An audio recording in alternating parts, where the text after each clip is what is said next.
বহু প্রতীক্ষার পর সেই বৈঠক। বর্ডার গার্ড অফ বাংলাদেশ আর বিএসএফ এর বৈঠকের মধ্য দিয়ে কি উঠে এলো? ভারত বাংলাদেশ সীমান্তে উত্তেজনা কি এবার বন্ধ হবে? কি বলেন আপনি? ফালতু কথা। আপনি এখানে কাজ করলে আমাকে বলতে হবে। এখানে আমাকে বলতে হবে যে এখানে কাজ করতেছি আমি। বিজিবি কি বুঝবে আসলে বিএসএফ এর প্ল্যান কি? They born in India. Last two female. We will not allow. All country. You can push into the India. No, no, no, no. You are doing the same thing, na? No, no. BGB কি এবার নিজের মতো করে আচরণ করবে, নাকি BSF এর সঙ্গে বিজিবি এবার সরাসরি সংঘাতে? Because they came from India. How come it is possible? We It saw is you possible. people are It is pushing through possible the by BSF. IB. You guys are pushing. We will not We had accept. seen this. প্রিয় দর্শক, আজকের প্রতিবেদন সেই high voltage বৈঠক নিয়ে, যে high voltage বৈঠকের দিকে তাকিয়ে দুটো দেশ, ভারত এবং বাংলাদেশ। বিএসএফ সমস্ত কিছু নথি, সমস্ত কিছু তথ্য এবং আইনকে সামনে রেখে যুক্তির টেবিলে বিজিবিকে ডেকে পাঠিয়েছে। যুক্তির টেবিলে তারা কি রাখছে? বিএসএফ যুক্তির টেবিলে রাখছে যে অনুপ্রবেশ তাদেরকে বন্ধ করতে হবে। তার জন্য ভারতবর্ষের কেন্দ্রীয় স্বরাষ্ট্রমন্ত্রী যে নির্দেশ দিয়েছে, ভারত সরকার যে নির্দেশ দিয়েছে, সেটা তারা অক্ষরে অক্ষরে পালন করছে।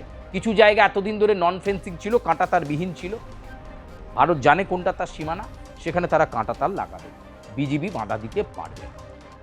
যেখানে কাঁটাতার নেই সেখানে তারা জমি জরিপ করেছে, জমির হিসেব করেছে। সেই হিসেবের নথি তারা বর্ডার গার্ড অফ বাংলাদেশকে দেখিয়ে দেবে, এই যে আমাদের জমি, এই আমাদের জমি জরিপ করার মাপঝোপ, এইখানে আমরা আগামীতে স্মার্ট বর্ডার তৈরি করব, অর্থাৎ কাঁটাতার লাগাবো, যা যা বর্ডারের টেকনোলজি সেগুলো ব্যবহার করব।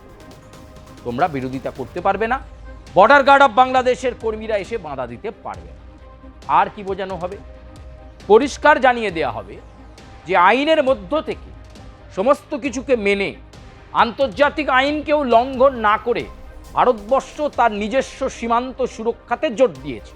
4000 কিলোমিটার এমন জায়গা রয়েছে যেগুলো বাফার জোন এবং অত্যন্ত স্পর্শকাতর সীমান্তবর্তী অঞ্চল।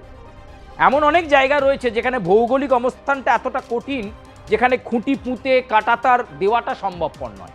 তাহলে সেই জায়গাগুলো অরক্ষিত করা যাবে না। সেই জায়গায় বিএসএফ বলবে, তুমি তোমার জওয়ানদেরকে রাখো তোমার সীমান্তের দিকে, আর আমি আমার জওয়ানদেরকে রাখবো স্থায়ী ক্যাম্প তৈরি করে। আমরা নজরদারি চালাবো অনুপ্রবেশকারীদের প্রবেশ যাতে এই ভারতবর্ষের মাটিতে না ঘটে, আর তোমাদের নজর থাকবে যাতে দেশ ছেড়ে কেউ এই ভারতবর্ষে ওই নন ফেন্সিং জোন বা ওই ভৌগোলিকভাবে কঠিন পরিস্থিতির মধ্যে থাকা বাফার জোনগুলো দিয়ে যাতে পশ্চিমবঙ্গ তথা ভারতবর্ষের কোনো প্রান্তে ঢুকে পড়তে না পারে। বিজিবিকে আলোচনার টেবিলে এটাও বুঝিয়ে দিবে বিএসএফ। শুধু এখানেই শেষ নয়, বিএসএফ ইতিমধ্যেই অনুপ্রবেশকারীদেরকে ফেরত পাঠাচ্ছে। তাদের সঙ্গে অমানবিক আচরণ করছে কেন বর্ডার গার্ড অফ বাংলাদেশ?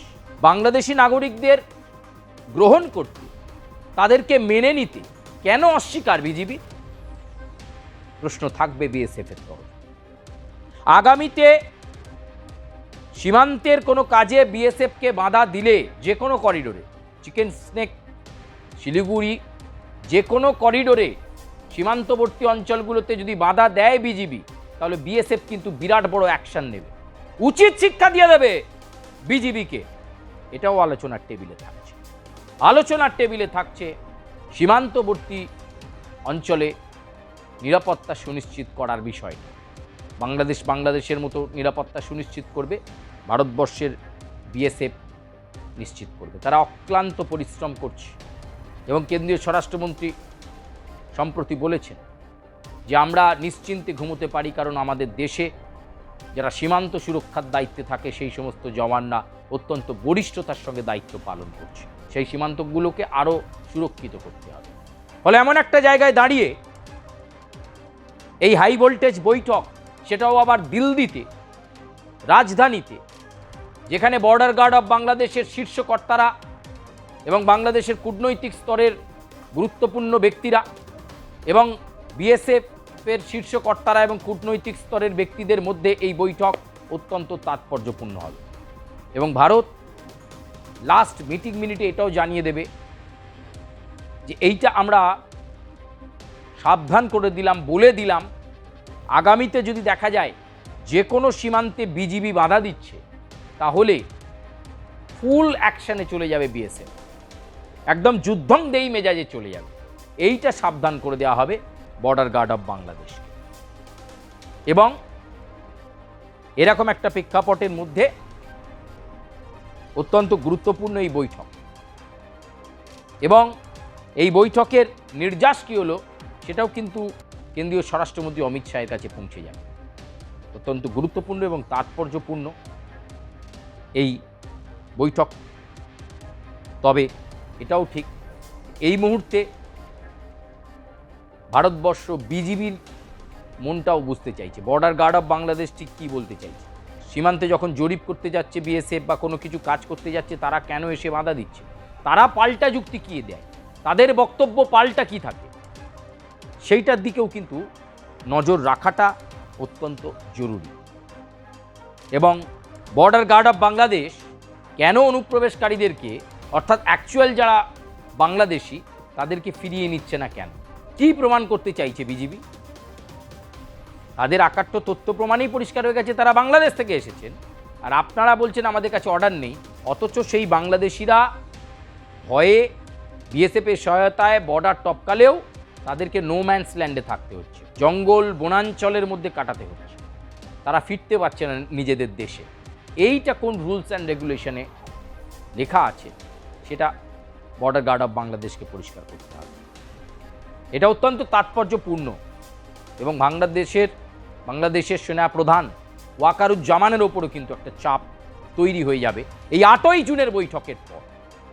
ফলে আজকের এই বৈঠক অত্যন্ত তাৎপর্যপূর্ণ, এবং দু দেশের সম্পর্ক কোন দিকে যাবে, আরও অবনতির দিকে নাকি আস্তে আস্তে সম্পর্ক ভালো হবে, এই বিষয়টা নিয়ে অবশ্যই পরবর্তী প্রতিবেদনে আপনাদের সঙ্গে আমরা আলোচনা করব। কিন্তু আজকের মতো প্রতিবেদন এ পর্যন্তই।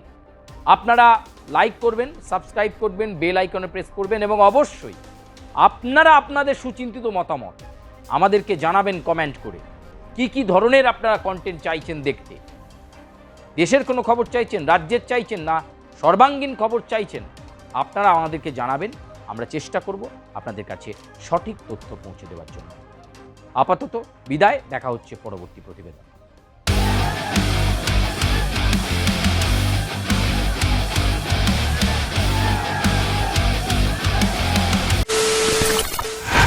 খবরের নামে প্রতিদিন সন্ধে আপনার ড্রয়িং রুমে কি শুধুই চিৎকার চেঁচামেচি খেয়ে আসে? বিতর্কের নামে চলে গালাগালি আর কাদা ছোড়াছুড়ি। এবার সময় পরিবর্তনের, কারণ আমরা কান ফাটানো চিৎকারে বিশ্বাস করি না। আমরা বিশ্বাস করি খবরের সত্যতায়। আমরা কোনো পক্ষের হয়ে গলা ফাটাই না, আমরা সাধারণ মানুষের হয়ে প্রশ্ন তুলি। চিৎকার নয়, শুধু খবর হবে যেখানে বিতর্ক আছে কিন্তু কুৎসিত ঝগড়া নেই। সঠিক তথ্য, বিশ্বস্ত খবর। নজর রাখুন আর প্লাস নিউজে।